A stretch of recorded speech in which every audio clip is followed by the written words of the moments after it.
Hello friends, welcome to real life story. I hope आप सब लोग बहुत अच्छे से अपना ध्यान रख रहे होंगे। और आज की स्टोरी है लापरवाही। बहुत अच्छी स्टोरी है, पूरी सुनिएगा। अपने सजेशन कमेंट सेक्शन में ज़रूर दीजिएगा। शिल्पा की शादी मध्यम वर्गीय संयुक्त परिवार में हुई थी और उसके परिवार में उसकी सास, जेठ जेठानी और उनके 2 बच्चे और पति आलोक और शिल्पा की एक बेटी और बेटे मिलाकर कुल 9 लोग थे। घर में काम के साथ साथ खुशियों की कोई कमी भी नहीं थी। घर के सभी सदस्यों का आपस में बहुत ही प्रेम था और साथ ही साथ छोटी छोटी नोकझोंक भी होती रहती थी। कुल मिलाकर सब कुछ बहुत अच्छा चल रहा था। जीवन की गाड़ी पटरी पर ही थी। लेकिन एक दिन इस परिवार को किसी की नज़र लग गई। शिल्पा कई दिनों तक अपनी लंबी बीमारी से जंग लड़ते हुए आज इस दुनिया को अलविदा कहकर चली गई। आलोक आंखों में आंसू छुपाए अपनी स्वर्गवासी पत्नी की तस्वीर के सामने खड़ा बस एकटक देखे जा रहा था। 6 साल की परी अपने पापा के कुर्ते को पकड़कर बोली, पापा, मुझे मम्मी की बहुत याद आ रही है। मम्मी मुझे छोड़कर क्यों चली गई? आलोक परी को गोद में उठाकर बोला, शायद भगवान जी को आपकी मम्मी की ज़रूरत ज़्यादा थी, इसलिए। ये कहते कहते आलोक की आंखें छलक गईं। आलोक को शिल्पा की बीमारी की पहली दस्तक तब हुई थी जब शिल्पा एक बार बच्चों को टीवी की आवाज़ कम करने के लिए बोल रही थी। आलोक को अच्छे से याद है, उसने परी से कहा था, परी बेटा, टीवी की आवाज़ कम कर दो, मेरे सिर में दर्द हो रहा है। उस रोज़ आलोक ने शिल्पा की बात को अनसुना कर दिया था और फिर उसके बाद अगले 20 दिनों में शिल्पा को सिरदर्द की तकलीफ़ बार बार हुई। और एक दिन सुबह सुबह सर पर चुन्नी बांधकर शिल्पा काम करने लगी हुई थी। तब आलोक ने कहा, शिल्पा, ऐसा करना, शाम को तैयार रहना, मैं ऑफिस से थोड़ा जल्दी आ जाऊंगा तो तुम्हें डॉक्टर के पास एक बार चेकअप करा लाऊंगा। मैं देख रहा हूँ आजकल तुम्हारे सिर में कुछ ज़्यादा ही दर्द रहने लगा है। तब शिल्पा ने कहा, अरे नहीं, ऐसा कुछ नहीं है। वे क्या है ना, आजकल रात को नींद ठीक से नहीं आ रही है, इसलिए शायद सर में दर्द रहता है। शिल्पा ने बात को ज़्यादा गंभीरता से नहीं लिया। लेकिन एक बार डॉक्टर को दिखाने में क्या जाएगा? आलोक ने कहा, अरे आप बेकार में ही इतना सोच रहे हैं, मामूली सा सिर दर्द है, अपने आप चला जाएगा। शायद हम औरतें अपनी खुद की सबसे बड़ी दुश्मन हैं।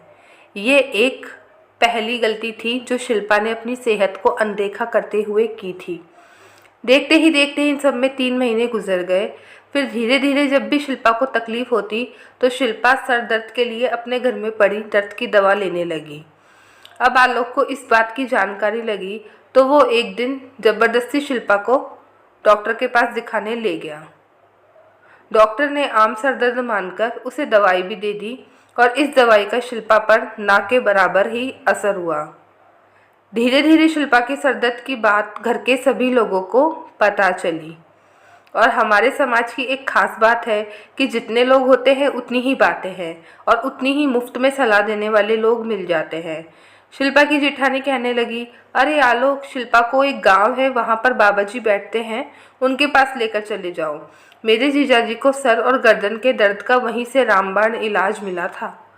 2-3 साल तक डॉक्टर के चक्कर काट काट कर जब कोई आराम नहीं मिला तो आखिर में उन्हीं बाबा ने मेरे जियाजी को ठीक किया था। तब आलोक ने कहा, अरे नहीं भाभी, मैं इन बातों में विश्वास नहीं रखता हूँ। मैं आजकल में किसी अच्छे स्पेशलिस्ट डॉक्टर के बारे में पता करता हूँ और मैं शिल्पा को वहीं लेकर जाऊँगा। हाँ हाँ, ले जाना, लेकिन मेरी बात मानकर एक बार शिल्पा को वहाँ दिखा दो और अगर आराम नहीं आए तो डॉक्टर के पास ज़रूर से ले जाना। आलोक की मम्मी पापा भी बाबा को दिखाने की राय में थे और सबके द्वारा जोर डालने पर आलोक शिल्पा को उस बाबा के पास ले गया। और करीब 1-1.5 महीना देसी दवाई खाने से भी शिल्पा को कोई भी आराम नहीं मिला। अब शिल्पा को कभी चक्कर तो कभी उल्टी के साथ साथ और भी तकलीफ़ें होने लगी। शिल्पा हर बार की तरह अपनी परेशानी को टालने की कोशिश करती रही। अपनी बीमारी की क्या गंभीरता हो सकती है उसके बारे में उसने सोचा ही नहीं।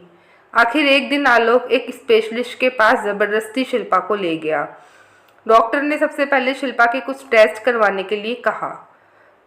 डॉक्टर से मिलकर घर लौटते समय आलोक ने उन टेस्ट के नाम और कीमत की जानकारी ली और घर आते ही शिल्पा ने जैसे ही उस पर्ची पर नज़रें दौड़ाई तो देखिए कितने महंगे टेस्ट बोल दिए हैं डॉक्टर ने। इस महीने में वैसे ही बहुत खर्चा हो चुका है, बच्चों के स्कूल की एडमिशन फीस, नई किताबों का खर्चा, ऊपर से बच्चों के बैग जूते भी लेने बाकी हैं। इस महीने आपको टैक्स भी भरना होगा। ऐसा करते हैं अगले महीने करवाएंगे सारे टेस्ट। नहीं शिल्पा, आगे ही बहुत देर हो गई है, तुम्हारी तबीयत बहुत ज़्यादा खराब है और खर्चे की तुम बिल्कुल फिक्र मत करो। आखिर कमाता किसके लिए हूँ मैं। आलोक के कितना समझाने के बाद भी शिल्पा टेस्ट करवाने के लिए तैयार हुई और अगले दिन जब सुबह शिल्पा को टेस्ट करवाने के लिए ले जाने वाले थे कि अचानक से पूरे घर में हल्ला मच गया। पापा, मम्मी बाहर आओ, दादी बाथरूम में गिर गई है। शिल्पा की बेटी परी ने आकर बताया। शायद शिल्पा को ठीक से इलाज कराने का समय कुदरत ने ही नहीं दिया। आलोक के बड़ी भाई उन दिनों काम के सिलसिले में शहर के बाहर गए हुए थे और आलोक अपनी मां को तुरंत अस्पताल लेकर गया। डॉक्टर्स ने बताया कि कूल्हे की हड्डी टूट गई है, जिस कारण 3 महीने तक बिस्तर पर ही आराम करना होगा।